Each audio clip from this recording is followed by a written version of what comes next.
it's me. I know, it's Galen. Galen's got Parkinson's. I'm filming this during my self-imposed exile. First video from the bunker of doom. And I'm gonna. It's inspired by an attack on my Dungeons and Dragons character at the new Dungeons and Dragons club I'm going to, and it was an attack by gnolls.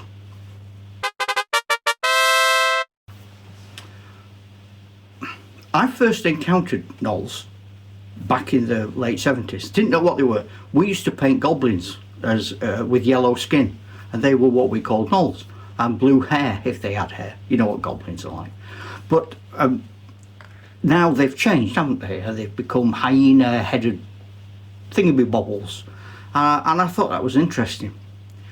My brother was my middle brother. He was very keen on Victorian fantasy, William Morris, Well at the World's End, that sort of thing. And he read a book when I was at college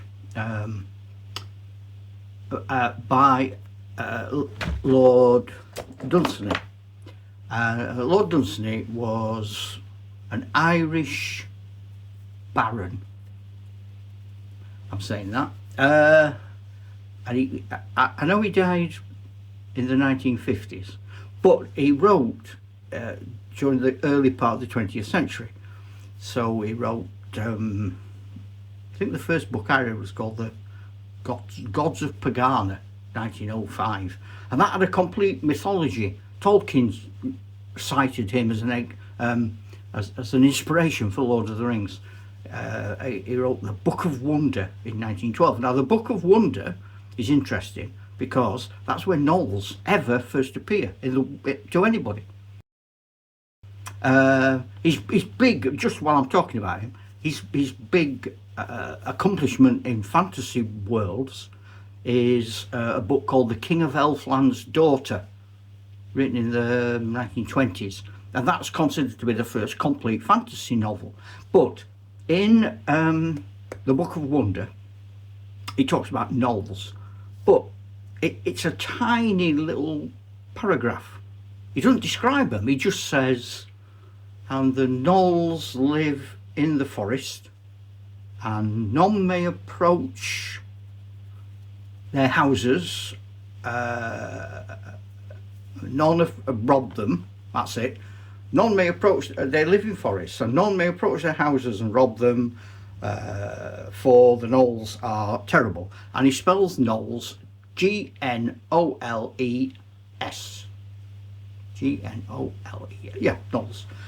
So we don't know what they are. Now, in Gary Gygax's The Grey Hawk, he first uses them in 1975.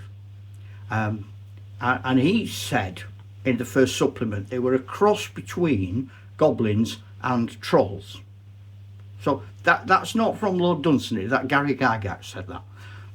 And he said he would take them from the Book of Wonder. But between 1977 and 79, they become hyena-headed. And that's because as designers and artists take hold of the concept and they want to illustrate books and things with gnolls in, they come up with the idea of giving them a dog's head. Dog's-headed people are famous, aren't they, right through history, medieval history. There was a whole religious synod when men were exploring and they thought they would meet dog-headed people. And they had a big debate. What happens if I meet a dog-headed person? But they even, they consider them real people. You look through the old medieval bestiaries, there's dog-headed people all over the place. The Egyptian gods, dog-headed folk appear all the time. So having a hyena head wasn't ridiculous. By the third, fourth edition, they were becoming more brutal. They became brutal raiders, even demon-tainted in the world of Dungeons and Dragons. By the fifth edition, they were actually servants of a demon called, and I'm rubbish at this, Yenogu. And I've written it down over there. Y-E-E-N-O-G-U. N-O-G-H-U. That's for the purists.